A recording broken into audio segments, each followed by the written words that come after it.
Bueno, bienvenidos a otra edición de Perspectiva Joven. Esta noche lo tenemos a Alan Chamber, que es presidente de la Red de Agrupaciones por la Libertad de América del Sur. Eh, bueno, también es empresario, vive en Brasil. Antes estaba acá en Argentina, se nos mudó justo a tiempo, creo que hizo bien.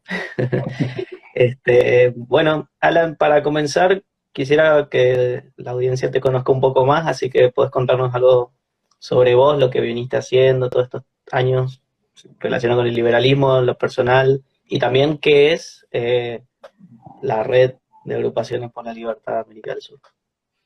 Bueno, creo que lo principal sería por dónde arranqué con el liberalismo. Si bien ya tenía varias ideas cercanas al liberalismo, incluso era muy cercana a la ideología porque mi escritor favorito desde siempre fue Víctor Hugo y obviamente siendo liberal él, eh, muchas cosas se van impregnando en la filosofía de uno. Así que terminó siendo como algo natural ir convergiendo con el tiempo hacia esas ideas.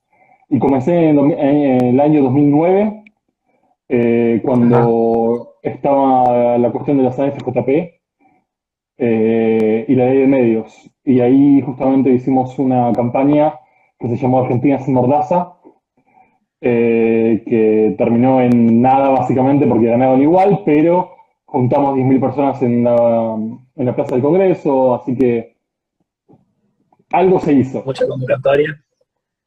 ¿Cómo? Fue bastante la convocatoria, 10.000 personas, no es nada poco. Sí, bastante, pero igual, la verdad que sacaron la ley. Por suerte no se terminó de aplicar con la severidad que ellos querían, así que eso ya es algo positivo, pero sí fue frustrante que la primera experiencia hayan ganado ellos, el kirchnerismo. Así que bueno, pero esa fue la primera experiencia. Después comencé a militar de a poco con Ricardo López Murphy, en su momento Convergencia Federal, su partido de él, y enseguida, paralelamente, en el partido de Patricia Burrich, que en su momento se llamaba Unión por Todos, después fue Unión por Libertad, y bueno, eh, historia pasada. Eh, la red por la libertad de América del Sur, básicamente se planteó como como seguir el trabajo que se venía haciendo de juventudes previamente, en los años 2012 a 2014, fue bastante fuerte lo que se llamó HAL, que en su momento buscaba no ¿Con qué, solamente qué es HAL? HAL era de Argentina, pero en este momento no me acuerdo qué significaba. Era Juventud Argentina Era Liberal, la ahí está. juventud. Sí, Juventud Argentina Liberal. Básicamente lo que buscaba era que las juventudes de diferentes organizaciones, diferentes partidos políticos que estaban cercanas al liberalismo, se conozcan y puedan trabajar juntos en algunos frentes, en algunas temáticas. La cuestión es que, si bien eso funcionó en algún punto, la realidad es que eh, cuando fracasó el intento del Partido Liberal Libertario en el año 2013, se fue en picada Ajá. y por lo tanto justamente dejó de haber una forma de red o una forma de relación directa entre las diferentes juventudes, entre las diferentes personas que estaban dentro de esas eh, de las organizaciones. Y por lo tanto justamente se buscó la forma en los siguientes años para que haya una forma de relación y con el tiempo fue justamente surgiendo la red ALAS, que originalmente fue pensada también como para seguir los pasos de HAL, que solamente se mantenga en América del Sur, pero, perdón, en Argentina, pero apenas empezamos a trabajar, nos contactaron desde Paraguay y nos preguntaron si podían ser parte. Y Ajá. dijimos, ¿por qué no? No teníamos pensado eso, no teníamos pensado nada, y entonces fue una cuestión de decir, bueno, lo ampliamos, vemos cómo se hace, se modifica el estatuto y seguimos adelante. Y fue positivo porque justamente empezamos a tener mucho más contacto con personas de toda América del Sur, y todavía estamos creciendo, tienen menos de 2 años, 1 año y medio tienen la red, pero la idea es que en este tiempo sigue creciendo. Empezamos con 13 organizaciones y ahora somos arriba de 30. Eh, y ya incluimos países, todo el Mercosur incluimos, y la idea es en los próximos meses, capaz el próximo año, incluir ya Bolivia, Perú y Chile. Entonces ya empieza a ser realmente una red que incluye toda América del Sur, prácticamente. Ah, Claro. también tenemos Venezuela. Así que, Hoy por hoy, bueno, está la versión grande, por así decirlo, que sería la red por la libertad, ¿no? Que eso es todo también Latinoamérica, creo. O eso es acá. no, justamente, la Red por la Libertad es solamente Relial. Argentina. Relial Ah, sí es ok. Y sudamericana. Relial es el otro. Ah, Exactamente. sí. Pero justamente, Buenísimo. Relial no tiene una versión que sea para juventudes, Relial no tiene una versión que incluya programas para jóvenes, o capacitación, o networking para jóvenes, o incluso, si vamos al caso, ya cuestiones más de acción, porque se centra más que nada en think tanks. Entonces, Claro. Bueno, la es idea, básicamente lo que estamos también queriendo hacer desde este espacio, que lo llamamos Perspectiva Joven, justamente de enfocarnos más a los jóvenes y tratamos también de llegar a diferentes países. Hemos conversado con otros chicos de otros lugares, así que creo que, bueno, se puede congeniar esto. Eh, Otra pregunta te quería hacer, ya que dijiste más o menos, mencionaste un poco el tema que estuviste en política y por ahí para algunos que, no sé si lo recuerdan, el año pasado estuviste en lo que se llama el Encuentro de Jóvenes Liberales acá en Corrientes y estuviste hablando un poco del tema de la política, los jóvenes y los liberales en política. Me gustaría por ahí que toques un poco de ese tema, más hoy en día que incluso se están creando nuevos partidos políticos liberales y ver cómo esto va convergiendo en algún momento. bueno, mi tiempo en política justamente empezó en 2009. Y siempre me mantuve ajeno a recibir un salario, un sueldo, hasta que un diputado me ofreció ser el jefe de despacho de él, justamente porque yo ya, por más que no recibí un salario, sí trabajaba con los equipos técnicos, era el secretario de un equipo técnico y participaba activamente en dos más. Entonces la cuestión es del partido de Patricia. Entonces me ofrecieron ese puesto y pasé del ámbito privado al ámbito público por primera vez en mi vida y No te estuve dio 2 años vergüenza, ¿no? en... No, y ahí está, No, ahí está la cuestión, y perdón, por eso estoy más diciendo allá que haya colación. chiste, más allá del chiste lo digo porque por ahí hay muchos que son liberales que creen que está mal, digamos, trabajar en el sector Bueno, público, digamos. justamente me parece importante traer esa colación porque eh, hay que sacar el miedo a la mayoría de liberales a ser parte de la política. Tanto desde la cuestión de ser elegido como la cuestión de trabajar en política. Ser un asesor eh, es un trabajo que puede darse también en el ámbito privado. La cuestión en sí es estar preparado y realmente estar enfocado en lo que es lo mejor para la sociedad. Entonces, mi visión es, no hay que confundir las cosas. Uno está ahí para buscar que las personas mejoren su estilo de vida, tengan más libertades, tengan mejores accesos a las cosas que son, entre comillas, del Estado. Pero justamente, o sea, la cuestión principal es, empezamos en un punto X de libertad. Sí, No vamos a llegar en 4 años, en 8 años, a el punto que nos gusta. Somos liberales y nos gustaría un Estado chico. Hoy en día Argentina tiene 44% de peso del Estado. Y si mal no recuerdo, de la Rúa lo dejó con 24. ok. O sea En que, 20, bueno, en o sea 20 que años ya pasaron bastante, son 20 años, pero sigue siendo un montón el crecimiento, uno por año, ¿no? está bien, pero Sí, vamos. justamente son 20 años. 20 años de crecimiento gigantesco. Son 20% de la economía. Entonces, la realidad es, si vos en 4 años pasás de un 44% a un 32%, yo te aplaudo. sos un genio. Entonces hay que ser consciente de justamente el proceso. Vos no vas a lograr que en 4 años logres lo que vos querés. Y lo que obviamente yo quiero, yo soy, en largo plazo yo soy más minarquista, me gustaría justamente que la mayor cantidad de cosas sean en privado, y por tanto vas a tener un 10, 14, 15% de peso del Estado. Pero es imposible llegar en 4 años, o en 10 años, o incluso en 20 años. Entonces, hay que ser consciente de ese proceso y por supuesto también hay que ser consciente de que no vas a llegar a eso sin participar.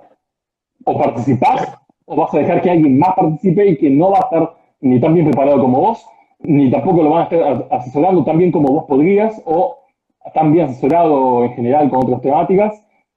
Entonces, la realidad es, no, estamos condenados a participar o ser gobernados por quienes consideramos que son en muchos aspectos no capacitados y siempre criticamos como peores. Entonces la cuestión creo que justamente hay que sacarse esa idea de que está mal participar en política. Alguien tiene que hacerlo. Nunca vamos a achicar el Estado si ninguno de los liberales acepta hacerlo. Perfecto. Y ahora te hago una pregunta. ¿Esto pensás que es un tema como pasó ya en los 90, digamos, donde los políticos de repente se hicieron más pro liberales, digamos, pro mercado, pro lo que quieras, y de repente todo cambió, pero en ese momento como que había una tendencia hacia ir bueno, caía Morelito, tenía la hiperinflación, cambió toda la estructura. A lo que voy con esto es, ¿debería ser liberales que se metan en la política o directamente, o sea, la población exigir más medidas donde sean compatibles con las ideas de la libertad? O sea, es decir, Estado chico, menos gasto, menor participación del Estado dentro de la economía. No sé si ves la diferencia que trato de hacer acá. Sí. La cuestión de, a ver, uno puede pedir que sean los políticos los que cambien su punto de vista, pero la realidad Claro, es que es medio tirado de los pelos pensar que el tipo que estuvo bebiendo de la teta del Estado por 30 años va a decir de repente, no, está bien, quiero que me bajen el sueldo, o quiero que me saquen asesores, o quiero que me saquen presupuesto, o quiero que me saquen algo. Nunca lo va a decir. claro, Por más que la gente se lo pida. A lo sumo lo que va a hacer, se va a asesorar para cómo tener una imagen de que está haciendo eso. Que no es lo mismo. Uno puede justamente decir, bueno, a ver, ¿cómo hago para quedar bien con todo el mundo? Bueno, haces un par de donaciones, decís que te estás dando el sueldo, y después por otro lado, como hacen la mayoría de los políticos, se buscan su tongo. claro. Entonces, Tienen más ¿qué cantidad de buscamos? asesores en muchos casos. Exactamente, o peor, bueno, gente que está adentro o que estuvo adentro como yo, que va por decir, ¿sabes la cantidad de asesores que tienen muchos que no figuran como asesores propios? Que simplemente figuran Claro, como que los trabajan en famosos realidad. ñoquis. No, no, no, no. Van y trabajan, muchísimos de ellos trabajan. Ahora, la cuestión es esta. No figuran como que son empleados de ellos. Figuran como que en realidad están trabajando en no sé, en el ascensor de la legislatura. Ok. ¿Por qué? O sea, Porque justamente negociaron un contrato de trabajo con la legislatura, con el presidente de la Cámara, lo que sea, como para poder seguir estando ahí, para que tengan un tipo que está metido. Entonces, no sale de ellos tener un asesor más. claro, Esa yo es una, tengo entendido que, esa es una forma de corrupción que uno no es consciente hasta que uno está dentro de cómo funciona. bueno, también pasaría más por los incentivos, ¿no? Porque tengo entendido que vos tenés un presupuesto, si no lo usás, lo asigno a otro, entonces todos tratan de decir que venga más para mí, que venga más para mí. No sé si funciona tan así, estoy consultando, No, digamos. no funciona tan así. Por ejemplo, en el Congreso Nacional vos tenés los empleados que son para específicamente el diputado y después tenés los empleados que son para el bloque de diputados, o sea, el bloque partidario. Los empleados del bloque justamente tienen que ser asesores para las comisiones. Y las comisiones en realidad dependen de la cantidad de en realidad hay una cuestión de fondo. En primer lugar, vos tenés comisiones que no tenés asesores. Pero lo que como menos funcionó mientras yo estuve es que se sumó toda la cantidad de asesores que corresponderían para todos y se dividió esa cantidad como para que cada uno pueda tener asesores. Porque en realidad, por ejemplo, al presidente de una comisión le tocan dos asesores para esa comisión. A un vicepresidente le toca un asesor. Entonces, en realidad no corresponde a que todo el mundo tenga asesores, sino que corresponde a la responsabilidad que tiene cada comisión. Pero la cuestión en sí es, se busca que todo el mundo tenga asesores, que todo el mundo tenga tongo. Y Ok, después, entonces es como un acuerdo entre todos para decir, ok, bueno, ganamos por otro lado. más o menos. Y la cuestión de fondo en realidad es que ni siquiera termina ahí, porque cuando terminan los contratos, cuando termina el periodo del diputado, no te das ni idea de la cantidad de gente que se acomodó en alguna parte del Congreso o en alguna parte de la legislatura. Y no voy a decir nombres, no tiene ningún sentido, pero conozco gente que se acomodó para ser periodista, para estar en la mesa de entradas, para estar como secretario de un director, como secretario, no importa, pero todo el mundo se consiguió tongo. Claro, Somos pocos los que terminamos el contrato y volvemos al ámbito privado. claro. Y eso es ser liberal, por así decirlo. No es una cuestión de decir, bueno, hay que más libertades. Está perfecto que participemos, pero tenemos que ser muy conscientes de que no podemos estar buscando vivir de eso. Claro, no, no, es totalmente entendible. Es más, ahora que lo mencionas, si no me equivoco, creo que debe haber más países, pero conozco que en Suiza, tengo entendido que los políticos tienen su trabajo en el sector privado y, qué sé yo, cuando tienen que hacer alguna acción pública o algo así, no sé bien cómo funciona, pero tengo entendido que tratan de equilibrar eso y no es que tienen un sueldo en sí de legislador, ponele. Le No, cubren a todos ver, los gastos, pero yo no ves estoy que de algo así acuerdo, se... yo no estoy en contra que un diputado o un senador tenga un sueldo. Al contrario, incluso si un director, si un secretario, subsecretario, un ministro es liberal, que tenga un salario, ningún problema. La cuestión no es el salario en sí, la cuestión es qué hace, qué hizo, qué va a hacer. Porque todos esos puestos son o son por electores o todos esos puestos son temporales. Uno no va a ser un ministro vitalicio o presidente vitalicio, nada por el estilo. Entonces, ok, te dedicas 4 años, 8 años, el tiempo que sea, a una parte específica. Se te corta eso. La idea no es que vos tengas una jubilación de por vida como tienen la mayoría de políticos. La idea es que vos levantes tus cosas y vuelvas al ámbito privado. ¿Querés seguir participando en política? Participá. Pero no es una cuestión de decir, bueno, ¿hay algún lugarcito para mí?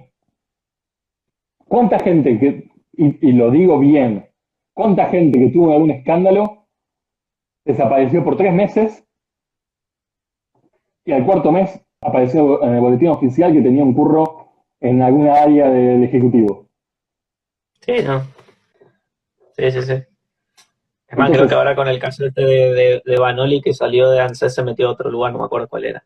bueno, justamente, pero pasa todo el tiempo eso, y esa es la cuestión. Eso que dicen que los políticos siempre caen parados, y es así. Y eso es lo que tiene que cortarse.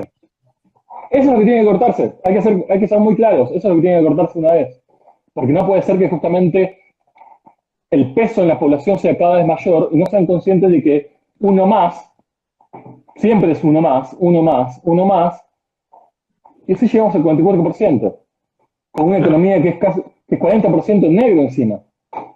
Sí, sí, sí. A la gente que está todo en blanco, a las empresas, los estás ahogando.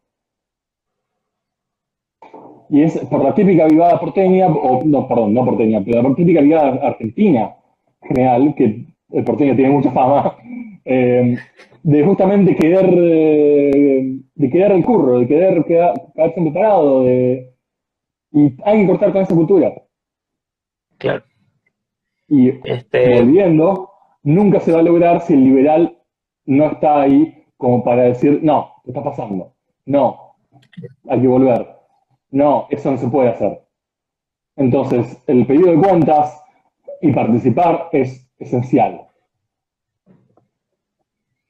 Es bueno que lo menciones porque, bueno, hoy también está creciendo de a poco, por ejemplo, el Partido Libertario que vi que hoy se unió, no me acuerdo de dónde eran. Bueno, el Partido Libertario vino creciendo, después tuvimos lo de Expert, que es real. Creo yo, nunca lo vi, por lo menos desde que tengo memoria. Era alguien bastante, bueno, después de Ricardo López Murphy, digamos, pero eh, ver a alguien del palo del liberalismo metido ahí por la carrera presidencial. Es más, dato, no diría Bueno, subjetivo, porque me pareció bastante buena la charla de Expert, por ejemplo. Ahora eso puede ser un disparador para que más gente se vaya sumando. es verdad, y justamente es importantísimo que haya participación, es importantísimo que haya una construcción de largo plazo.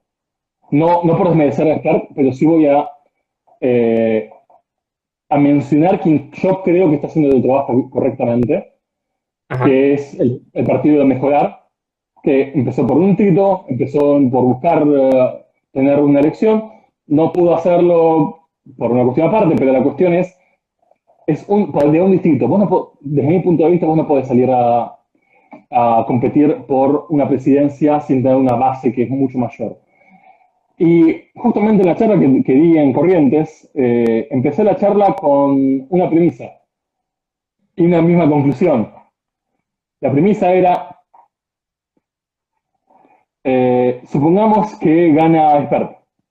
¿Qué pasa el otro día? claro. La conclusión es, lo mejor es que no gane.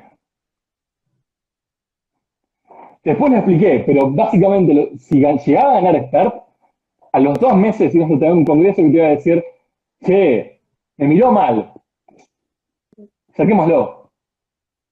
Y la realidad es que ibas a decir, no, pero ¿cómo? A ver, tenías la Corte Suprema en contra, el Senado, más de 2 tercios son peronistas, y los diputados necesitas al menos un tercio para bloquear un impeachment. Claro. No tenías esos números. Sí, sí, no, No no, había, no, no le no daba la había estructura forma, para aguantar. no había forma de bloquear un impeachment. Entonces, en esas condiciones, es mejor no hacer nada. Es mejor no ganar. Porque ganar en ese contexto justamente es exponer el pellejo. Claro. Y que Bueno, digan que lo bueno, próximo que viene es tu culpa, que digan lo que sea, que el liberalismo es la causa de todos los males, etcétera, etcétera, etcétera. este, bueno, Alan, te cambio ahora el tema. Vamos un poco más, bueno, estás ahí en Brasil y quería preguntarte una cosa por curiosidad, ¿por qué te mudaste a Brasil? Y la otra, ¿cómo está la situación ahí en Brasil, dado que hay todo este revuelo de que por un lado está Bolsonaro pidiendo que la gente salga a la calle, por otro lado incluso cada estado se maneja como, o sea, cada estado es autónomo ahí y cada uno elige cómo manejar la cuarentena, después los municipios, si podés comentar, va, ya que estás ahí, cómo lo Ah, estás vale. viviendo. En primero te cuento, por 2 proyectos me mudé para acá.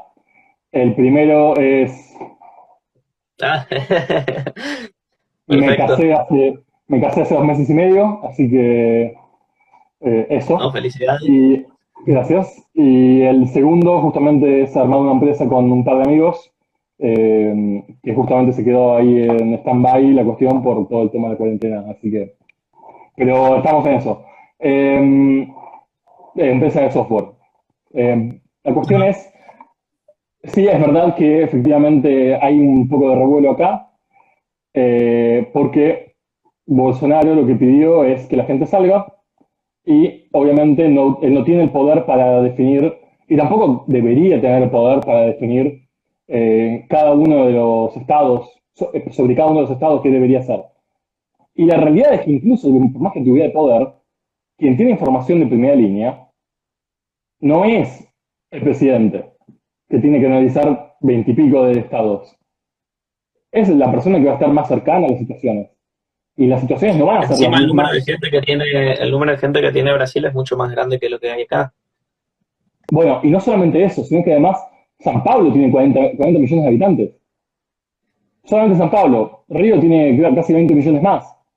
Entonces, la realidad es, la situación que vas a tener en San Pablo, que vas a tener en Río, es una que puede no tener nada que ver con, no sé, con Bahía, con Amazonas.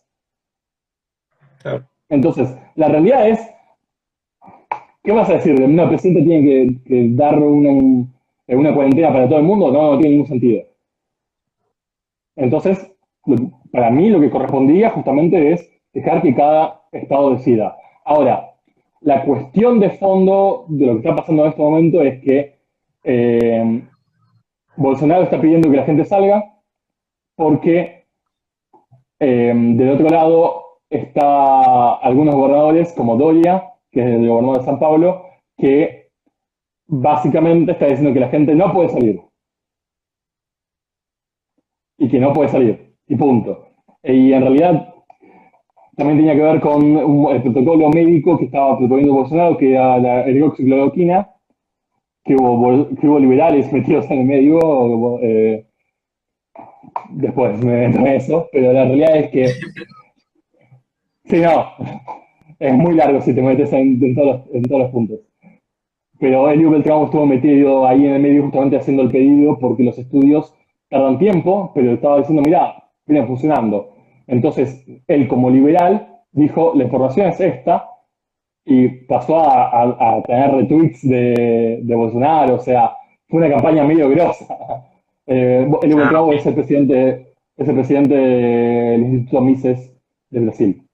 Eh, entonces, o sea, hay muchos liberales estuvieron metidos en toda la cuestión. Entonces, eh, comenzó a haber el enfrentamiento de qué es lo que debía hacerse, si debía aplicarse el protocolo o no. Por eso también hubo quilombo con el que estaba como, no me acuerdo el nombre ahora, como ministro de Ah, no, por Salud. sí. Entonces, Al final luchó, sí, o pero luchó renunció. porque justamente se demostró de que había un sobreprecio en la compra. Mira, vos. Entonces, viste, las cosas Acá argentinas no, las acá exportamos, no, parece. acá no, pasa que acá los empresarios y los vendedores se pusieron duros, entonces había que comprarle más caro. No sé si. Claro, no, tiene sentido. No, igual, a ver, simple, ley de oferta y demanda. Hay poca oferta, hay que comprar a precio más alto, así que. Sí, sí, sí. Así que la situación es justamente esa, de que hay mucho revuelo político porque hay quienes creen que hay que sacar a Bolsonaro, quienes no. Es un tema delicado. Ahora, mi posición particular. Obviamente esto no habla ni por la red ni por nadie. Mi posición es, No, no, eh, yo creo que los zurdos están bastante nerviosos, en general. Porque justamente Bolsonaro no estuvo con chiquitas. O sea, lo primero que hizo fue un par de reformas pesadas y cambió bastante la visión que tiene que ver del Estado. Por ejemplo, de salir a decir que, por ejemplo, eh, que la forma de defender a la mujer era dejando que la mujer tenga un arma. Entonces sí. son cambios radicales en cómo se ven las cosas. Y los zurdos no quieren saber nada con eso. Entonces, yo creo que justamente es un rechazo a ese tipo de cosas que después se manifiestan en otras cosas. La campaña de Ellenau tiene que ver con esa cuestión de rechazo a Bolsonaro y no por las cosas que él realmente está haciendo. Te van a decir, no, las cosas que dice. Y bueno, pero Trump también ha dicho cada burrada. Sí, Y sí. pero si analizamos las cosas que viene haciendo, es de los mejores presidentes que ha tenido Estados Unidos, al menos en los últimos 50, 60 años. Te mejoró la economía, te bajó impuestos para empresas, te mejoró un montón de situaciones. Está cerrando guerras, hizo que el coreano deje de tirar cohetes. Ya es muchísimo. Y ahora lo Pero revivió, parece. bueno, veremos. Pero Pero seamos realistas, a Obama le dieron el Premio Nobel de la Paz antes de asumir. Y a él hace un montón de cosas y, no, no, no, porque es Trump. Entonces, Claro, sí. hay un sesgo muy grande de la izquierda y de muchas personas a ese tipo de cosas. Para mí hay que centrarse justamente en lo que se hace. Siempre va a haber algún idiota que habla de más. Igual, Pero no sé si los tomaría igual a Bolsonaro y a Trump como referente del liberalismo. Puede ser que haya no, no, no, no acciones que estoy, están vinculadas con lo que justamente, nosotros acordamos y el resto. no estoy tomándolos como referente del liberalismo para nada, pero Ah, está bien. la cuestión en sí es, el enemigo es uno común a ambas partes, al liberalismo y a la pseudo derecha que representan ellos. Y Sí. es una forma de marxismo, una forma de ideas comunistas, de izquierda, etcétera. Puede ser que justamente el liberalismo, por ejemplo, no tiene intención de controlar tu vida, pero definitivamente tampoco quiere que lo controle la izquierda. La derecha directamente quiere que quien controle un poco más tu vida sea la derecha, pero con los valores que tienen ellos, etcétera. Pero seamos realistas, el enemigo sigue siendo uno, en términos culturales, en términos del gasto del Estado en la mayoría de los casos, etcétera. Entonces, hay que darle la derecha a ellos cuando hacen las cosas bien. Ajá. Si Trump bajó impuestos a las empresas y eso generó que básicamente se cree, creo que fueron 6 millones de puestos de trabajo. Vamos a decir, no, está mal porque es Trump. No, esa medida estuvo excelente, ¿qué te voy a decir? Si después Sí, dice sí, alguna sí. burrada, bueno, hablamos de esa burrada específicamente. Igual hoy por hoy Pero también bueno, se lo critica por la cantidad, y encima es entendible por la cantidad de puestos de trabajo que se perdieron, pero tienen el subsidio, digamos, hoy por hoy estatal. Creo que incluso subió a más de 4 millones de personas, pero bueno, pero a ver, seamos realistas. Estamos en medio de una situación que es extraordinaria. Si lo juzgás exactamente. en este contexto que se perdió un puesto de trabajo, ¿cómo lo tenés que juzgar a Alberto? Sí, sí, sí. No tiene ningún sentido. O sea, es algo extraordinario y tiene que ser realizado en ese contexto. Después, Aparte cuando se también, empiece a reactivar, vamos a ver. tampoco lo podríamos comparar con Argentina, porque ellos de un día para el otro pueden abrir una empresa, nosotros tenemos nuestra burocracia detrás y tienen Totalmente. inversiones, tienen crédito, cosas que no tenemos, así que Tienen confianza. tienen confianza. No se va a devaluar su moneda de acá, bueno, no tanto por lo menos, pero de acá a que termine la pandemia. Bueno, hace poco justamente leí un artículo muy interesante que decía, la economía está mal, pero las acciones suben.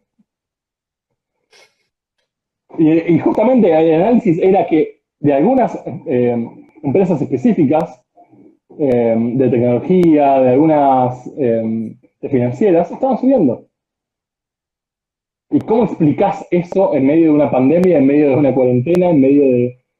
Y la realidad es que es difícil, no hay información suficiente. Yo estudié economía y la realidad es, mi visión y también de las personas que yo confío en su análisis económico, es que el que esté opinando en este momento no tiene la menor idea de qué opinar. O sea, ahí le falta Así de mucho, simple. mucha información.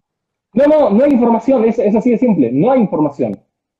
Hubo acciones que estaban cayendo 10% y el otro día subían 15% y el otro día bajaban 5%. Eso es porque la gente no tiene idea de qué está pasando. Claro. Si un día te parece algo barato a, no sé, $50 y al otro día te parece caro a 40, es porque no estabas entendiendo nada.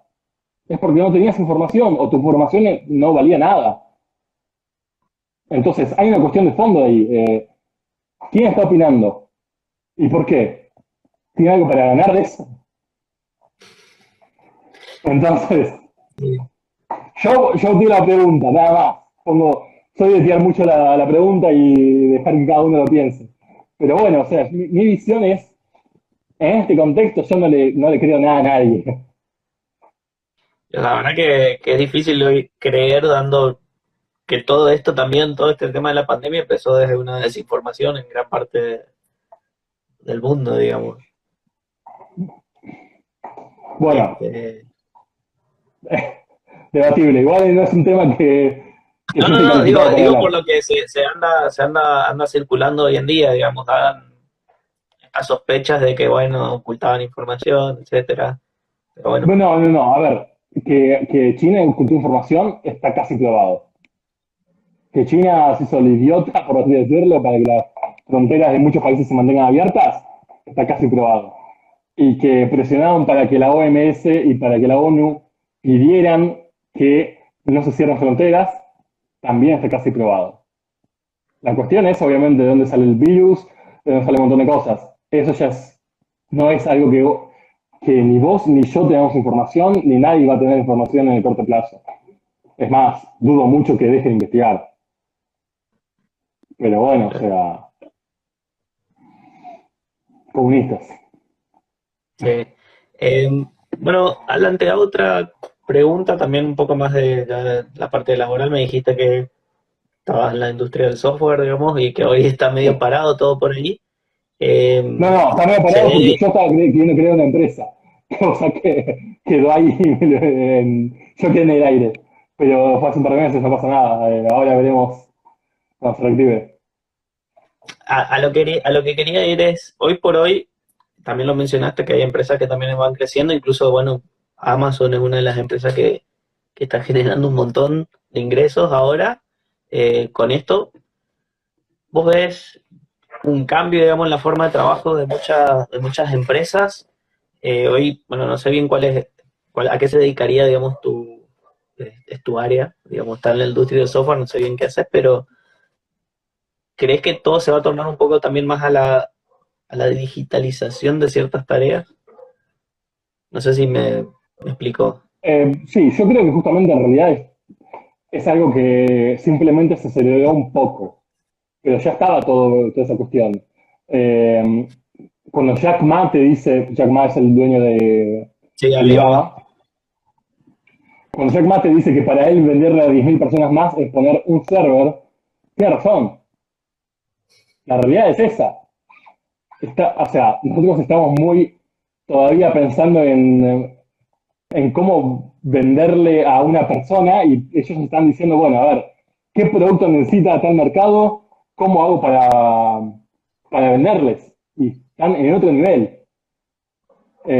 Y justamente creo que estamos todavía pensando en un montón de formas que todavía no fueron creadas, de cómo, básicamente de cómo servirle al resto, de cómo servirle nosotros como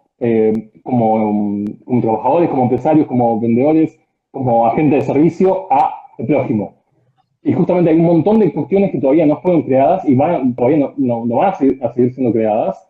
Un montón de servicios que estamos pensando que, que, que todavía no existen y que dentro de 10 años vamos a estar pensando en cómo hacíamos para vivir sin esto.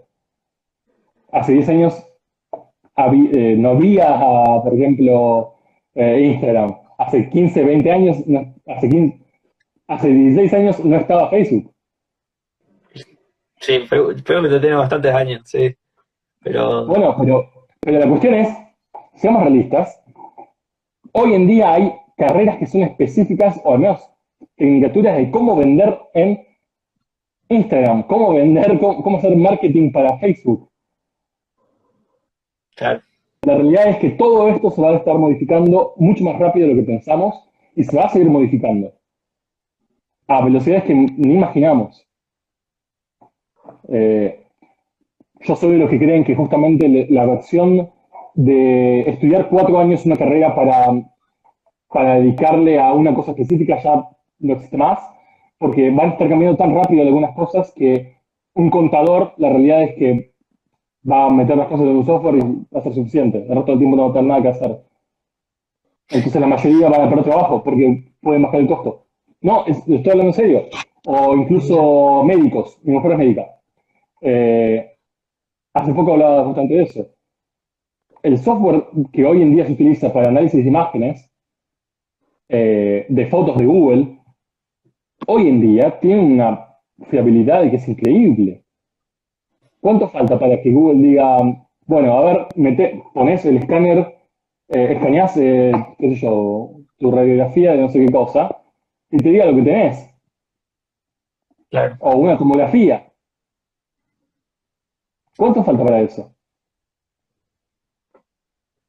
mucho ya se está aplicando, así que Pero hay muchas cosas que todavía no. Y la cuestión de fondo es, no sabemos bien cómo se va a terminar aplicando todo eso, y tampoco sabemos específicamente qué van a hacer todos los médicos y todas las profesiones que hoy en día consideramos estándar para adaptarse a esa situación. Entonces, ¿hacia dónde va el mundo? Es como, te puedo hablar de los próximos 2, 3 años. Después de eso, la numerología le queda chico. Eh, bueno, Alan, normalmente para antes de finalizar, le pedimos a nuestros entrevistados que nos recomienden por lo menos 2 o 3 libros eh, que creen que les hayan cambiado. Te doy la libertad de elegir el libro que vos quieras. Algunos por ahí decían algo del liberalismo, otros no, así que te doy la Eh, libertad de elegir los libros que vos creas que más te marcaron tu rumbo, si querés. es que es difícil porque suelo ser bastante técnico en algunas cosas. Entonces, uno de los libros que más me cambió la vida fue Crítica a la razón pura de Kant. De Kant. Pero Ah, mira, sí, porque fue el primer libro de Kant que leí. Y justamente la forma de análisis que tiene, que vos, o sea, tenía 14 años, eh, comienza con una temática, empieza con un concepto y tira otro concepto atado al primero. Tenés que releer 3, 4 veces la página como para poder seguirlo. Entonces, esa forma eh, de hacer los planteos, de tener esos hilos, me cambió la forma totalmente de ver cómo debía ser escrito algo, de cómo tenía que haber una tesis, por así decirlo. Entonces, ese libro me cambió la vida totalmente. Pero si debo decir un libro que realmente me ha puesto en los ideales, que ha puesto sobre justamente, eh, que me ha puesto a mí en el liberalismo de alguna forma, por más que sea más humanitario que liberal, es ajá. Los Miserables de Víctor Hugo. Y justamente sé que estaba recién mirando Juan Manuel y creo que ahí coincide, así que Juan Manuel Abuelo. Eh, es más, en un Se puede momento saber determinado, cómo lo vinculás, digamos, porque sentís que eso fue lo que fue el disparador, digamos. en realidad tiene que ver con un menjunje que yo tengo de principios, que tiene que ver justamente con cómo actuar en muchísimas situaciones, incluso cuando hay una encrucijada mental, incluso cuando hay una encrucijada moral. Entonces, la cuestión es, a mí me fue llevando a el pensamiento de cómo llegar a los principios que uno construye para uno mismo. Y justamente lo leí cuando tenía 18 años y terminó de forjar mi personalidad y de forjar justamente mi rechazo total hacia la mentira, por ejemplo, de rechazo total eh, hacia la violencia, de rechazo total hacia la falta de empatía, por ejemplo. Entonces, Ujú. me fue forjando a mí en muchísimos más aspectos de lo que en su momento incluso pensé, pero sí fue algo que me marcó totalmente mi vida y fue un antes y un después. Entonces, y sí, todos ellos fueron llevándome hacia el liberalismo. Por eso mismo, Mira. sí, no es un camino Es como obvio, que, no es Ayn sí. Rand, pero sí me llevó a eso. Entonces, Buenísimo, Alan. La verdad, te agradezco por el tiempo, por tomarte el tiempo de responder todas estas preguntas, por explicarnos un poco tu visión del liberalismo, por contarnos lo que fue Alas. Así que espero que más adelante volvamos a charlar otra vez, dale, con una entrevista de otra manera. Así que, de nuevo, agradezco tu tiempo. No, por favor, cuando quieran.